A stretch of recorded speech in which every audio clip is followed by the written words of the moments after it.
Ini iPhone dari PS Store dan ini iPhone dari Renan Store. Bedanya apa sih?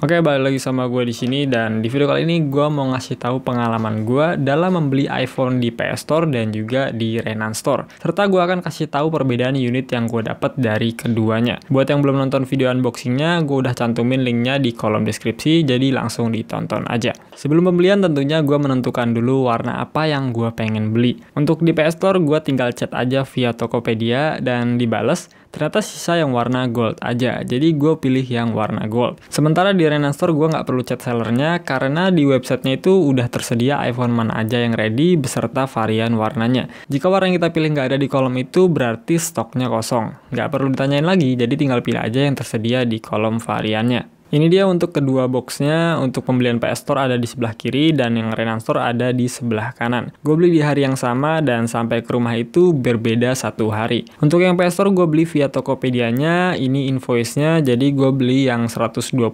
GB dengan harga 2.750.000.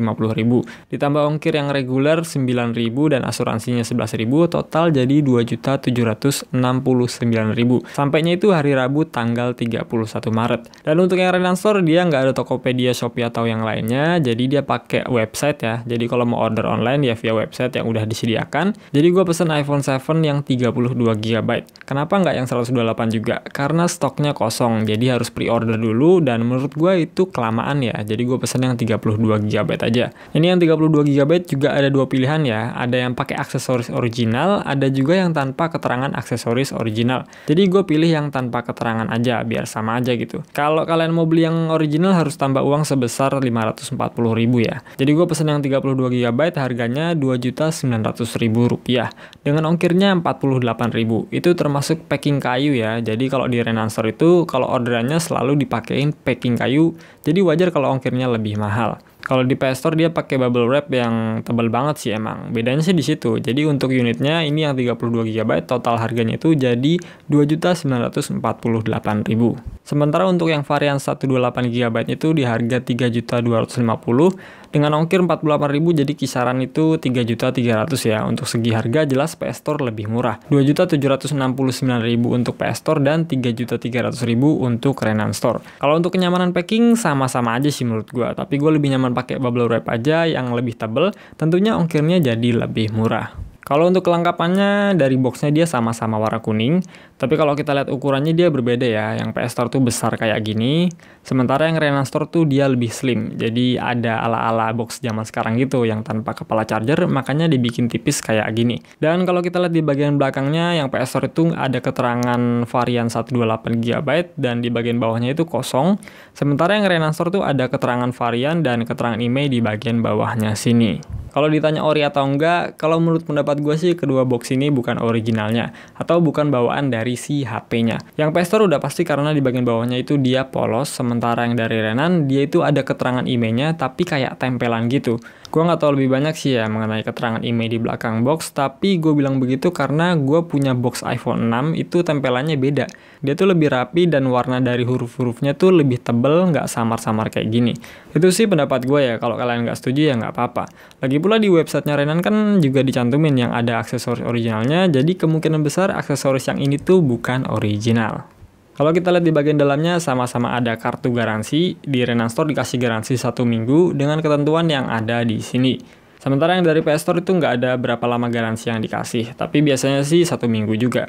Lalu di sini ada lembaran SOP Quality Control, sementara yang di PS Store nggak ada. Manual book yang isinya sama-sama 3 lembar. Lalu ketiga aksesoris tambahannya kepala charger, terus ada earphone sama ada lightning cable. Earphone ini sama-sama ada plastik biru kayak gini ya, dan gue bisa bilang ini bukan originalnya. Kepala chargernya untuk yang Renan kakinya 2 dan untuk yang PS Store kaki 3. Serta lightning cable yang kualitas dan bahannya sama-sama aja.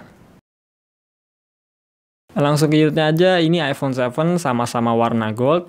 Untuk bodi keseluruhannya gue bisa bilang keduanya mulus ya. Bedanya yang di PS Store tuh ada cat ngelupas kecil banget di bagian sini. Sementara yang dari Renan nggak ada. Dan tombol-tombol dari keduanya ini masih empuk banget ya pas gue pencet. Satu persamaan dari kedua seller ini adalah pada saat gue pergi ke pengaturan umum lalu mengenai, Untuk model numbernya tuh sama-sama berakhiran LL_A. Hampir 80% iPhone second yang gue beli itu gue dapetin model number yang sama, yaitu LL_A. Sebenarnya nggak masalah sih, cuman heran aja gitu. Berarti banyak banget produk LLA yang ada di luaran sana. Kalau untuk layar gue ngedapetin sedikit perbedaan di sini, yang mana untuk layar iPhone Play Store tuh dia lebih terang sedikit ketimbang yang Renan Store. Kelihatan nggak ya? Ini intensitas cahayanya sama ya, tapi yang di Play Store tuh terlihat lebih sedikit terang. Gue nggak tahu kenapa, tapi yang gue rasain kedua LCD ini enak dan kayaknya sih keduanya original. Ini pendapat gue aja ya. Gue bilang gitu karena sebelumnya gue udah banyak coba LCD dari iPhone second, jadi seenggaknya gue tahu rasanya LCD ori dan bukan original. Kalau untuk kameranya kurang lebih sama, nggak ada perbedaan. Hasilnya juga biasa aja karena ini kan iPhone lawas, jadi untuk hasil jepretannya standar aja menurut gua. Dan dari segi performanya juga sama aja, sama-sama smooth. A10 Fusion yang gua rasain masih nyaman aja kalau dipakai di tahun 2021 ini. Dan sisanya sih kurang lebih sama ya, nggak ada perbedaan. Oke, jadi itu dia sedikit pengalaman dan perbedaan saat gue beli iPhone di PS Store dan juga Renan Store. Ngomongin worth it atau enggak, keduanya cukup layak buat dijadiin tempat untuk cari iPhone second. Cuma ada perbedaan selisih harga, aksesoris, dan beberapa hal yang udah gue sebutin tadi. Semoga aja penjelasan gue tadi bisa jadiin pertimbangan buat kalian yang bingung mau beli iPhone di PS Store atau di Renan Store. So, gue rasa gitu aja video dari gue pamit.